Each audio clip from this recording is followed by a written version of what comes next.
Feeling like you belonged to something was super important as well. There's a sense of nervousness, I was still quite young at the time. My husband's father had actually had a stroke back in Scotland. A bit of a no-brainer to take that role, actually. Sometimes you have to pinch yourself. Sometimes they say never meet your heroes, but some of the heroes are absolutely just as they appear. You second guess yourself if you were offered an opportunity. Well, maybe I shouldn't take the role because what if I fail? It is really about fostering a sense of togetherness and having a common vision. All of us have those demons and so on as well. I should have just stayed in bed and said no. It's both challenging and frightening, but also a really big buzz as well. Food is one of the areas that individuals can have the biggest impact on the planet.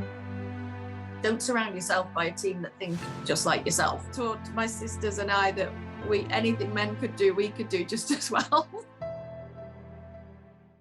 Karen, a huge welcome to the Lead on Purpose podcast. Thank you for having me. I'm looking forward to it. Oh, it's so great that we get to connect. I know how incredibly focused and productive you are in doing what you do at the level you do it. So I'm just really privileged that we get this moment to talk. And so I want to start at the beginning. So you and I have got something in common, and that is that you used to live within a stone's throw of where I live here in New Zealand. So what led you to your journey in New Zealand? Yes, well, I did. Yeah, we lived in Littleton for many years, actually, and was very, very happy there. It's just a beautiful place to be. I guess, yeah, starting right back not all the way back to the beginning, but certainly when I was a student in Manchester and I studied textile design, I knew I wanted to travel. I studied in Manchester, which I'm looking outside now and it's pouring with rain. It was pouring with rain a lot of the time in Manchester as well when I was growing up. And I really had wanderlust and wanted to travel and see the world. And then when I finished my degree, I was fortunate enough to have 3 job offers. And one was in South Africa with a textile company there. One was in Lancashire in the UK, not very far from Manchester, also in textiles, and the third one was with the Wool Research Institute in Lincoln in New Zealand. And my parents said at 21, you're not going to live in South Africa on your own. And I said, I'm not staying in Lancashire. So I said, I'm off to the other side of the world. And yeah, moved over to New Zealand and fell in love with the place. I just loved being in Christchurch. I love it. And that's incredible, like how organic that happened. It was like, mom and dad, yes. You're not going to South Africa, way too dangerous, perhaps. And then you're like, well, I'm not staying at home. This is just not cutting it. So you end up down here in Aotearoa. I love it. Yes, exactly. And I definitely have left a fair bit of my heart there as well. And my husband, also, we now have New Zealand citizenship as well as British citizenship, which is fantastic too. Oh, brilliant. We've got to get you back down this part of the world then. Yes, definitely. I love it. And tell me, like, in terms of career, what started to unfold as you were here in New Zealand? Well, I think from the biggest impact for me was actually outside of my career, which was just a love of the great outdoors. I started that as a child, loving sport and always wanted to be outside and running around. I'm the middle of 3 sisters, and it was always me who was getting into scrapes and climbing trees. And if my parents got a call from school, it was always about me getting injured rather than my 2 sisters. Always up to no good. So I fell in love with adventure racing. I fell in love with surf lifesaving, and just spent so much of my free time just enjoying nature and the outdoors. And I was also working in the wool industry, which of course is a big, certainly back then, we're talking at least a couple of decades ago, was really impactful and important on the New Zealand economy, but also was about using natural fibres, which was important to me. My final year thesis at university was actually around the use of natural fibres in home furnishings. It was one of the earlier eco trends in the 90s, and I sort of picked up on that as a student. So to then be able to move to New Zealand and work directly in the wool industry and try and look at ways to drive the more commercial agenda there, as well as looking at new ways to use New Zealand wool. It was just super interesting, really fascinating way to start my career. I bet. Do you feel like some of those learnings and those Kiwi insights have shaped some of your mindset around what you do nowadays? Yeah, definitely. I think, sort of the combination of growing up in the north of England with parents from Yorkshire who were very much about, sort of a sense of community, delivering on your promises, around making do with small means and making the best of things, using resources wisely and so on. And then the pioneering spirit in New Zealand, and also that sense of feeling you're quite a long way from other places, where so you really have to have courage and drive things yourself and create your own destiny, I suppose, really stayed with me. And then that combination of doing that together with really wanting to compete at a high level in adventure racing, really driven, but with a like-minded community as well, who are all super passionate about it too. So feeling like you belonged to something was super important as well. And it's interesting how some of those off-field experiences about belonging to a community and an adventure, how that we can then have an appetite for having that, on-field at work. So once you left New Zealand, where did your journey take you from a career standpoint? I moved between Australia and New Zealand a couple of times, actually, and in various parts of the textile and fashion industries, including working for companies like Country Road, which many of your listeners will know, sort of working on sort of wool and cashmere products there for menswear, which was really interesting. So I kind of kept my woolly background for quite a while.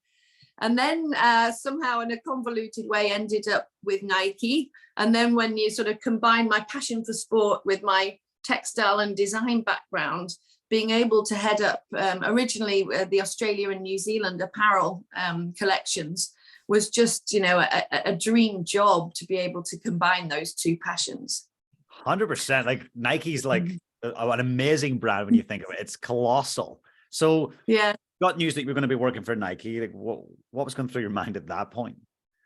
Yeah, there was a sense of nervousness. I was still quite young at the time, and you sort of think, really sort of, should I take this? Will I be able to deliver on it? Really thinking, how do I back myself and take that plunge and go for it?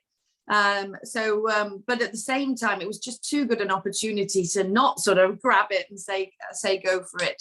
So I absolutely loved it. And in fact, that's in the end how I returned to Europe, because I suppose I grew out of the local role of managing the apparel ranges for Australia and New Zealand, and wanted to sort of get my teeth stuck into being more in control of a broader range. And I was offered a couple of roles with them. One was in the US, the main global headquarters in Beaverton in the US, and Oregon on the West Coast.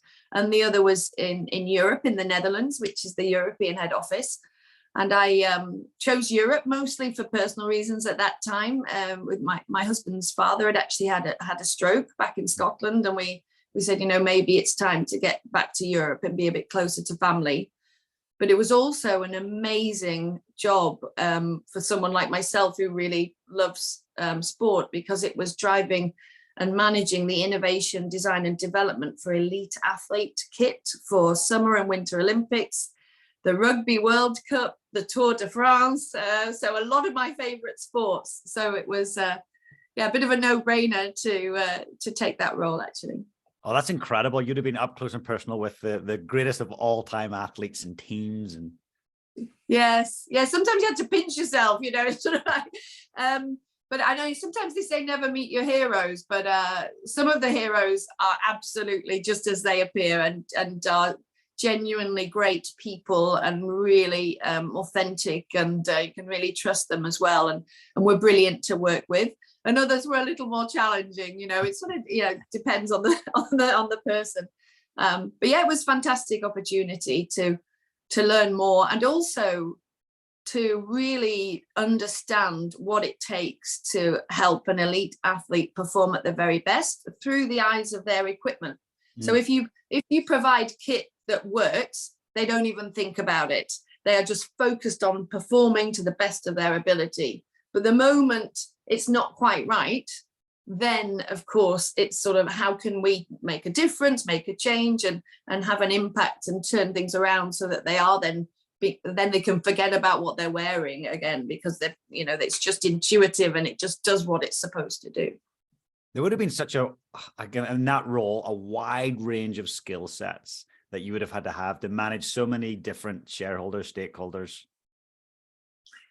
Definitely. I think, yeah, definitely thinking fast, being able to manage complexity, being able to manage, having a great deal of agility, because things changed a lot. You know, you'd get a last minute call, an athlete wanted something different, or a whole team, because I also worked on football for the 2010 Football World Cup as well in South Africa. So then how do you keep the owners and managers of a football team happy and the individuals? How do we make sure we deliver high quality, high performance equipment that's also having a positive impact on the planet and uses more sustainable materials at a price as well? It's not limitless budget as well. So pulling all those things together and being able to manage the complexity of working with designers, with factories, with the sports marketing people, the connections to the teams and the athletes. So very much about sort of managing through complexity. Hugely. And do you think, you know, for the listener that's listening now going, hey, I want to move in a certain direction with my career, but you know what? I don't have all those skill sets yet. Do you think that partly, you know, you definitely have to build your skill sets throughout your career, but sometimes you get put into a position where you learn and you develop that really quickly? Do you think there's an opportunity for people to not have to necessarily have all the answers before they step into the role? Yeah, I think so. I mean, it's often you second guess yourself if you are offered an opportunity and you think, but I don't know all the answers, and you start to worry and you sort of think, well, maybe I shouldn't take the role because what if I fail? But it is about backing yourself, and particularly now in my role at Ingka Group at IKEA, that is definitely an organization where people are given opportunities without on paper necessarily having all the background and experience to do it. But if something clicks and the leadership skills are recognized and you have proven yourself in other areas, then many people that I know, including myself here at IKEA and at Ingka Group, have moved around, and you look at it and it's not a linear career path. And you might say, well, how are they connected? Actually, it's a bit convoluted or whatever. But well, certainly for me anyway, I have built on every role that I've had. I've learned new skills. I've brought in my old skills, and then I've been able to sort of widen my scope, both of influence, but also impact as well, through having a non-linear career path. And that's really quite unique, Karen. I chat to a lot of leaders across many different industries, and there's very few large companies operating like that. It's usually very hierarchical. It's very almost predictable what's happening with, you know, people moving throughout the company. What makes IKEA and Ingka Group different? Yeah, I think a big part of it is the culture, and of course, culture is used as in many companies and teams and so on as well. But it is really about fostering a sense of togetherness and having a common vision. I think our vision is to create a better everyday life for the many people, and every single one of our 170,000 co-workers can recite that in their sleep. And then it's about being able to give people opportunities. I don't know whether it's the Swedishness that's also built into the culture as well, but there is that openness to allow people to give it a go, to test, to try, to potentially fail, to make mistakes, and then to try again. And it's a wide range of people from all over the world that come together around that vision as well. So I think when you have a common purpose or vision, then you don't necessarily have to fit into a standard box in terms of you do this and you only do this and you can't get out of that box. You can sort of knock on the door of your manager and say, I actually think I can contribute here, or my next career path, I'm interested in that role. It could be in a different country or a completely different department. So we also really put the onus on the co-worker, the employee, to define their own next steps together, of course, with support from their manager and others in the team. That's incredible. I think that, to me, that's a crucial piece that's missing in a lot of companies. And it's that value add. It's letting the individual know that we value you. We value your skill sets, your heart set, your mindset, and we want you to thrive. And to thrive, you've got to be growing, right? Yes. Yeah. And of course, we need people to be happy and contented and motivated at work to be able to bring their best selves to the work. And I think that's great. I mean, when I moved into IKEA, it was 2014, and I was offered the role of quality manager in IKEA of Sweden, where all the design and development for this huge global company is done. And I sort of, why are you interested in me? You look at my CV, I don't have a background in quality. I don't have Lean Six Sigma training and so on and so on. But just something clicked when I met the overall head of IKEA of Sweden, where I felt I can work with this person. And it was about moving a common agenda, moving the quality perception of our IKEA products through design, which is then my background. So it did bring in my background and skills through innovation, but also not just the quality of the products, quality of the whole experience. So seeing design and development and the retail experience through the eyes of the consumer. And I think my previous retail experience with other companies was something they were looking for as well, to say, bring the outside in, bring the consumer mindset to the everyday work that we're doing. Even if on paper, I didn't have any sort of qualifications in driving quality at all. I love that. And you've mentioned it a couple of times quite lightly, but in terms of self-doubt or like, why me? That imposter syndrome thing kind of comes up for all of us, right? How do you manage that, or how did you manage that? Well, I think it's something working on every day. And I have some in my team that talk about it as well. I don't know whether it's more women than men, or maybe it's not. And it's just that perhaps men bluff it more, a little bit better, perhaps. You can perhaps see, when I think of the people in my team that talk about it, it's probably more women that talk about it, particularly if they're coming back after being off on maternity leave and so on, and then they're offered a great new opportunity that's a big challenge. They really have those self-doubts. I think all of us have those demons and so on as well, and particularly when you get offered a big role that you don't on paper have the experience for. So you could say the same for this current role, where I'm Chief Sustainability Officer for Ingka Group, the largest IKEA retailer in the world, with 400 stores, with millions of visitors. And I don't have a sustainability background. So when I was given that amazing opportunity, it's sort of like, you almost like your stomach's churning. It's almost like the start of a race, start of the coast to coast, going, what am I doing? Why did I say yes? I should have just stayed in bed and said no, and whatever. When you're there at 4 a.m. on the west coast of the South Island. So it was a similar feeling. It's like, what the heck have I done? So, but it is, it's about being able to calm those internal doubters and believe in yourself, and not having a fantastic manager and team around you. And then for me, I don't have a sustainability background, but I have real experts in my team who do know what they're doing. So what they're looking for me is driving transformational change, bringing the culture and values of the company to the fore, and helping to integrate sustainability so that every single co-worker knows how they can contribute. So it's around change management and driving positive impact. So it doesn't matter that I have not got 20 years of climate experience, for example. That's incredible. And that, to me, for the listener listening right now, that gives everyone hope that, hey, when I get a job that maybe I don't think I can do, actually you can think bigger, think different. And around decision making. So when you decide, I think, when you say yes to something, you're essentially cutting off all other options. So what helped you to decide to say yes to being Chief Sustainability Officer at Ingka Group? I think the biggest thing for me was being driven by my own purpose and wanting to make a difference.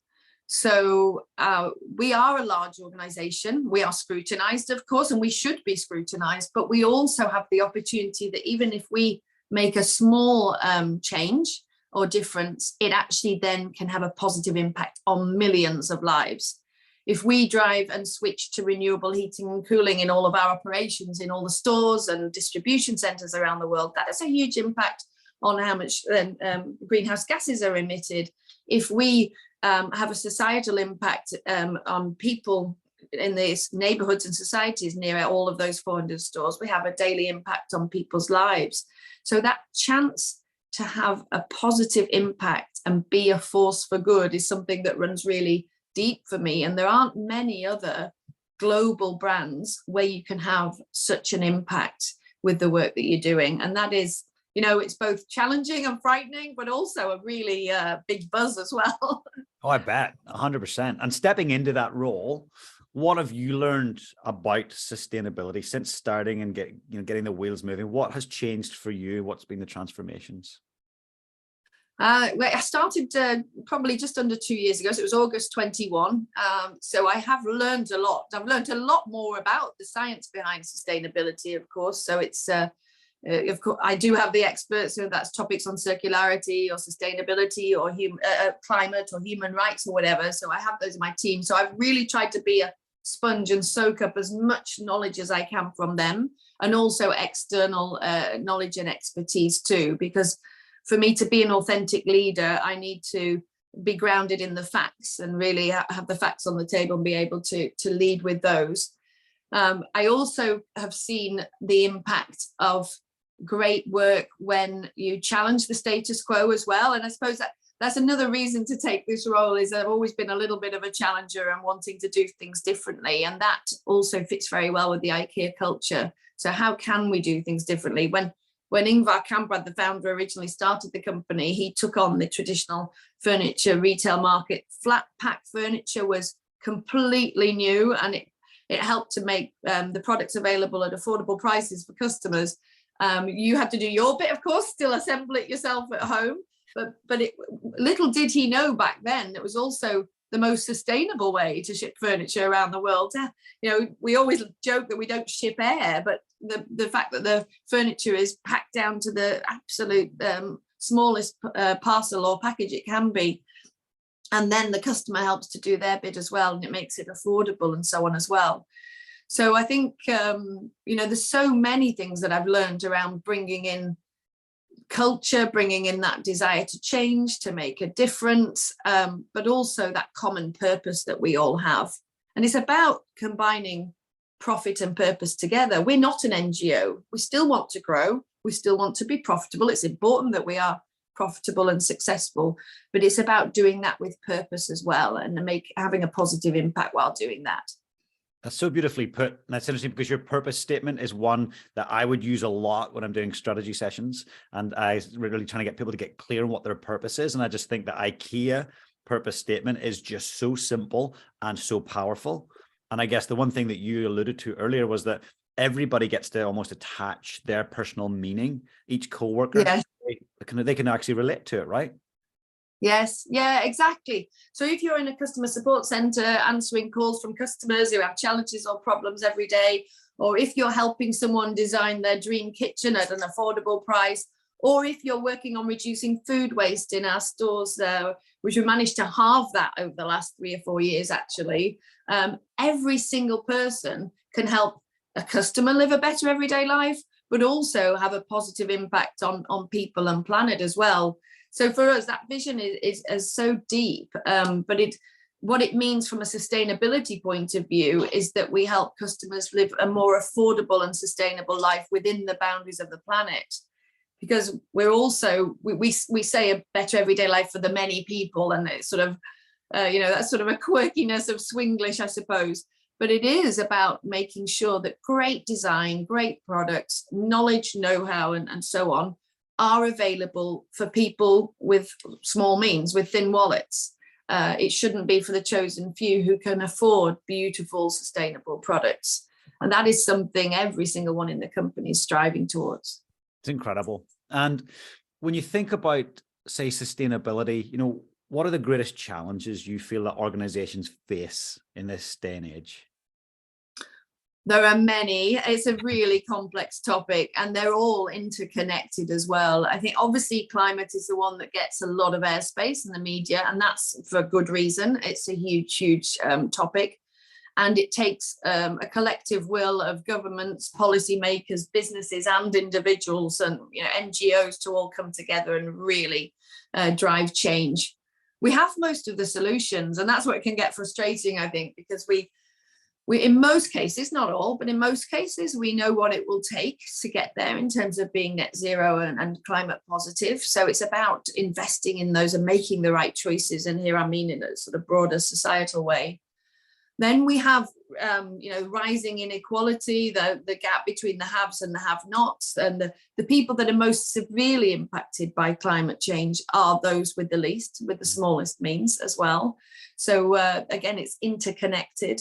And then, we have other topics around circularity, the switch to become a fully circular business.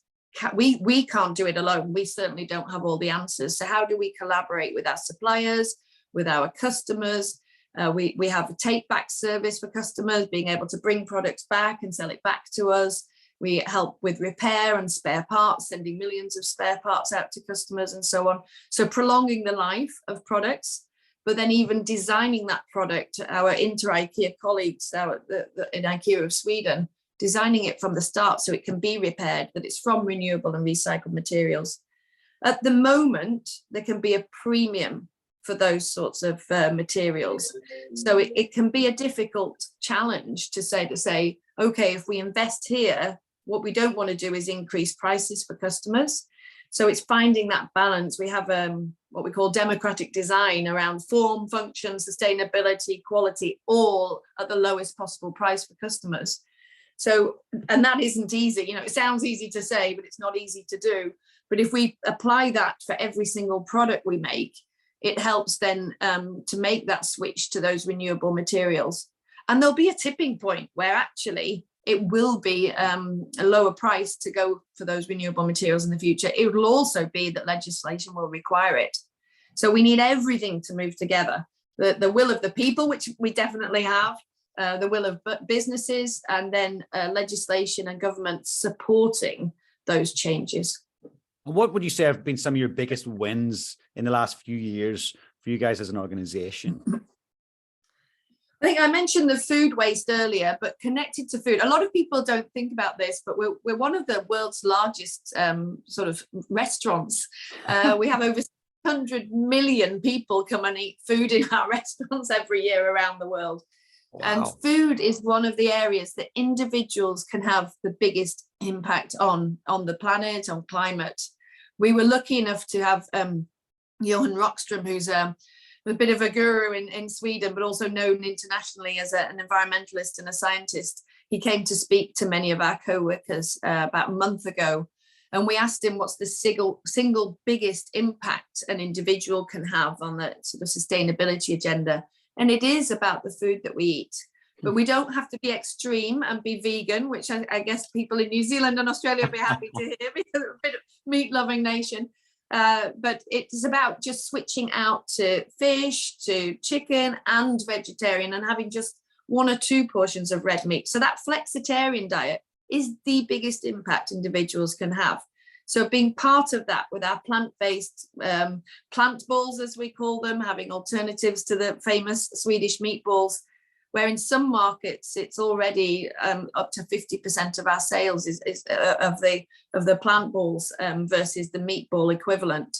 We've made sure that those plant-based foods are at a lower price than the meat alternatives to help nudge customer behavior and allow them to have a more sustainable meal when they visit. Switching to renewable heating and cooling and renewable electricity in many of our stores, with the ambition to be 100% renewable electricity by 2025, and we're around 75% now. Wow. So that one's a big movement as well. We're driving towards zero emission deliveries as well, the impact of actually shipping our product and delivering it to customers. Of course, we want that to be zero emissions, and we're on our way there, although that's a big challenge with availability of trucks and so on. And then it is about the advocacy role, because as well as providing customers with a great range of more sustainable products and looking at our own operations, because we are a big brand, if we make a movement, many others will follow.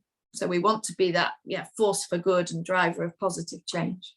Yeah, there's almost like a responsibility there for you guys. If you make the right decisions, it's going to have a massive domino effect. Yes. Yeah, we feel that, and sometimes it can feel a bit like, it's like thank heaven sort of got broad shoulders. But it's something we take seriously, but we also see it as a fantastic opportunity because of that domino effect. Of course. Yeah. And I think that that positive psychology approach of thinking, well, what are the possibilities here that present themselves when we do the right thing? Even if it's the hard thing to do, we're doing the right thing. Yes, yeah, and even if it can feel like slow progress, I mean, people that work in sustainability are notoriously impatient, and it will never be, enough, and always more, more, more. So it's about balancing that drive and striving for change and the momentum and sense of urgency, with also doing it in a positive way that brings people along. It's not, the wagging the finger and the stick and making people feel guilty about the choices they make, whether it's individuals or businesses. It's about showing the way around the positive changes you can make without it feeling like it's a chore or a burden or whatever. We feel that's a sweet spot as well, making it matter to customers so that it is a positive impact on their individual lives, not just because it's good for the planet or whatever, but actually benefits them as well, whether that's being healthier, whether it's saving money and so on. And if we can, it creates a virtuous circle. If we can build that momentum and bring other companies along to do that as well. 100%. And I think when you get to that personal level and you're helping people meet their needs, their core human needs, it's such a more natural kind of cycle from there. Yes, yeah, definitely. And I think, again, that goes back to the original vision around a better everyday life. Who doesn't want a better everyday life? And if we can impact that, and it is about the everyday, it's not just the special occasions, it's about that life is more comfortable, it's more enjoyable, it's more affordable and more sustainable for the people that we connect with and provide services for. And as you have eyes up and looking to the future, what are you excited about that you guys are working towards now? Is there a certain theme or anything particularly exciting that as a group you guys are really focused on? There are many areas. I think a couple. One is a lot of the work that we're doing around diversity and inclusion. So if we take our own co-workers, about a decade ago, we made a decision to be really rigorous about 50-50 gender split, particularly in senior management positions. And we now have reached that. And then if we take our country retail managers around the world, I think it's like 45% because we have 31 countries. So just the balance, but overall with our management teams, it's 56%, I think, women. So we made that decision and we focused on it. That runs very deep to our values, but also to sort of Swedish culture as well, of being sort of equal rights for people with very good parental leave cover and things like that in society in Sweden. So it was really being true to ourselves. But for me, it's then what is next from that. That's just one element of diversity and inclusion. So we need to then go the next level. So I'm really excited about the ED&I agenda. I think we've got some great work going on, both for our co-workers, but also our impact on wider society. And then broader society, the human rights impact. We are doing a lot of work on refugees' skills for employment.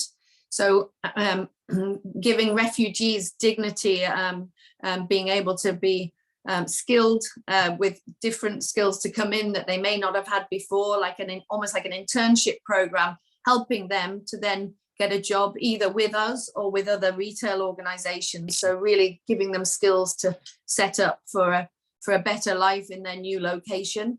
And then the philanthropic work that we do, both ourselves, but also through, excuse me, the IKEA Foundation, which is a charitable arm where we fund a separate legal entity where they can do great work in locations where we're not operating. So when there were floods in Pakistan, the earthquake in Turkey, they can act with speed and release money to Médecins Sans Frontières, the Red Cross or whoever to drive change there. So I think the human rights aspect, super energized around, and then the biggest changes in our own operations and also the offer for customers are really around circular and those switches to renewable energy and so on as well. We have an investment arm that is investing 6.5 billion euros in renewable energy in wind and solar over, and they're already around 3 billion invested now in the last 3 or 4 years, and up to 2030 that'll be 6.5 billion. So super exciting to be part of that as well.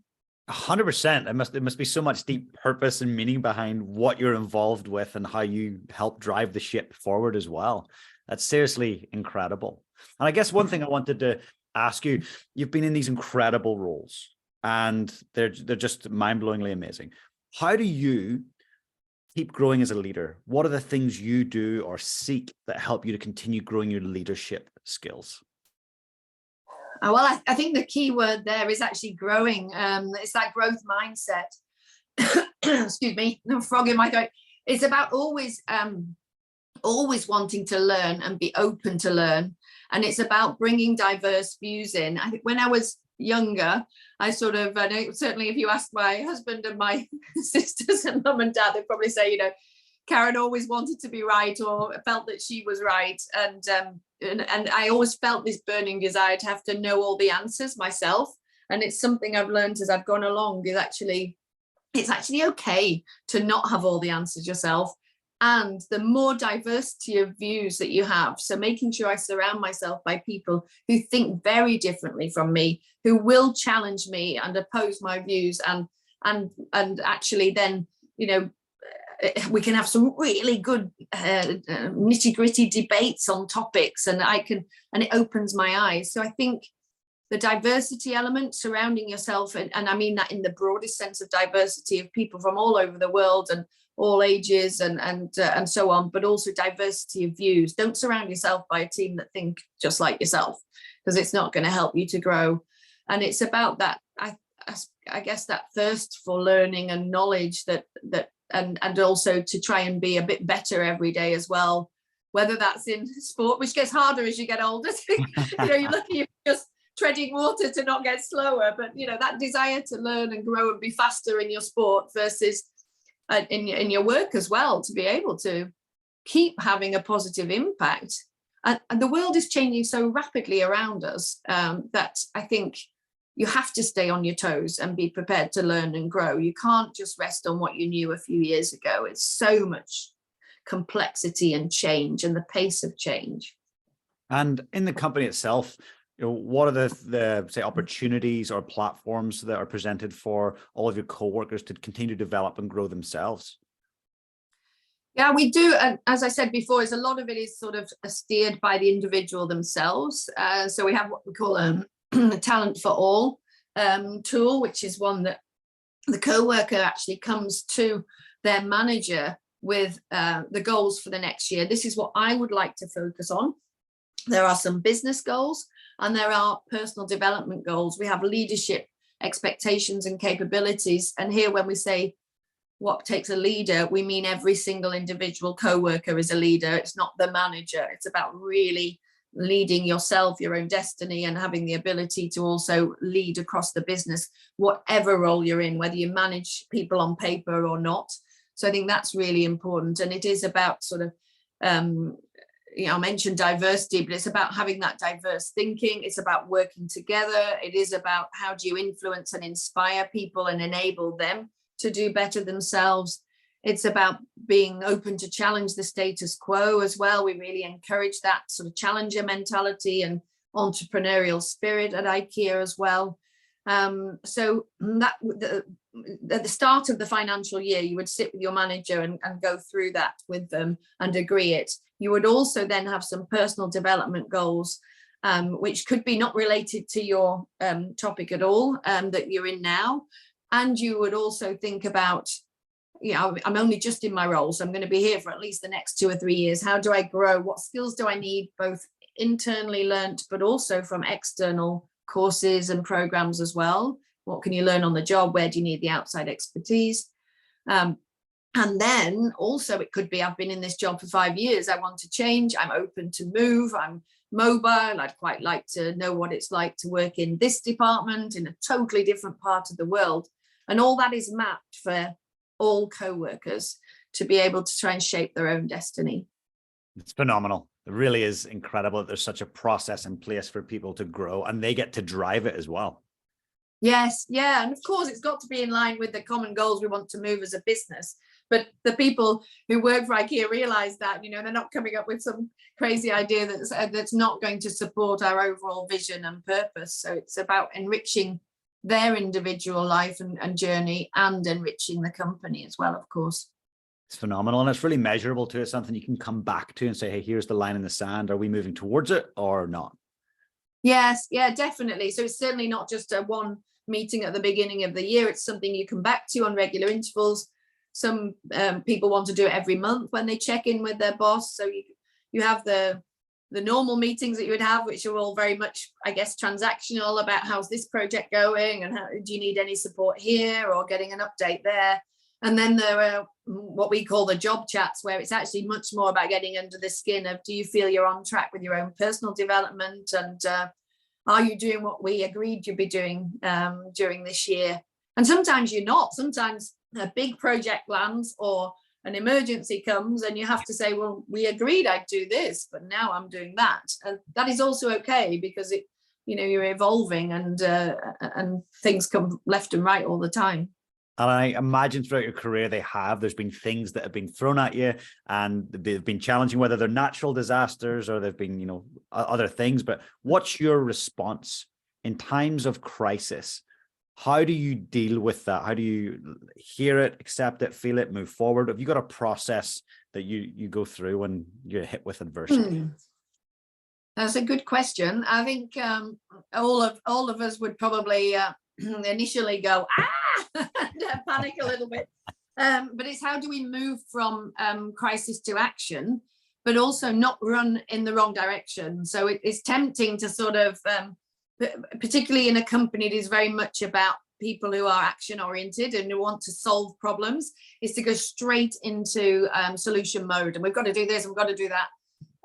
My preference is to really hang in the problem a little bit longer and make sure really understand the problem first, because sometimes what can appear to be the problem is not the root cause. Mm-hmm. And I think that's where actually the 5 years in the quality space, surrounded by people who were experts in that, to really do the root cause analysis and ask the 5 why question, as they would say. So you keep drilling down until you really get to the root cause of the problem, and then you're better able to solve it.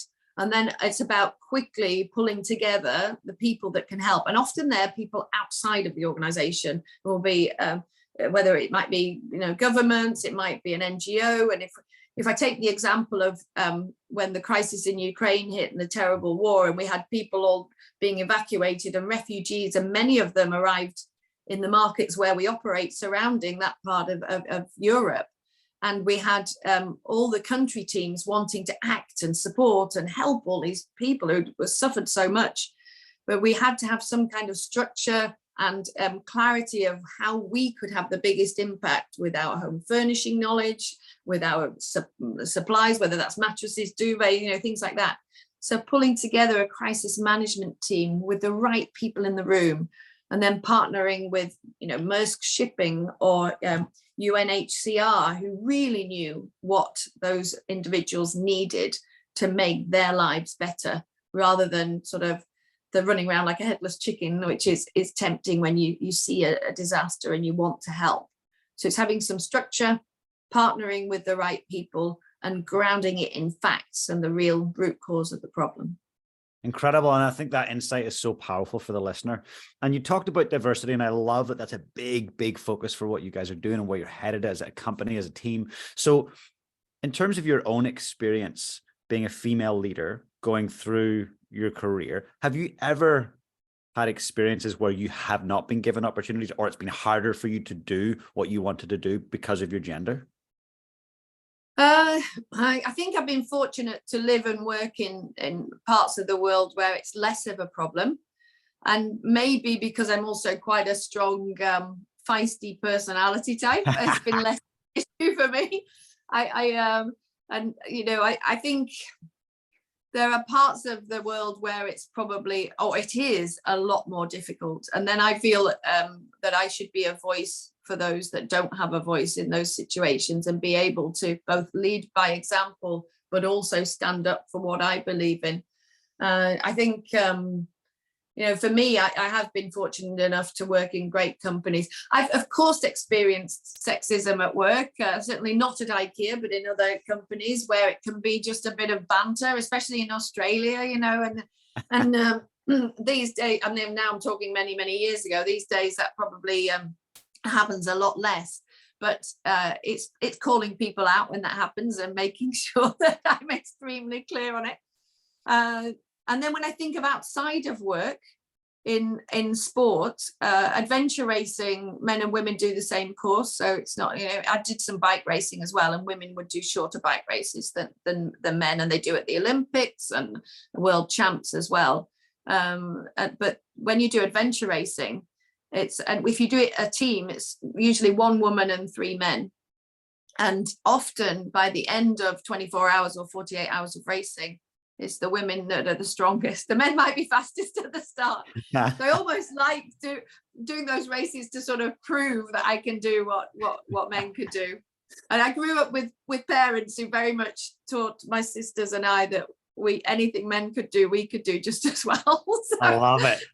It started from early days with my parents. That's incredible. I think that when we look at, we were chatting to Steve Hansen on the show about, 5-6 months ago, and obviously he's done a really great job in his career being a coach. And I was asking him about who he looked up to as role models and leaders. And he said, you know what, your 2 greatest role models are your 2 primary caregivers, and they are going to be the people who have the greatest influence on your leadership. And it sounds like that with you.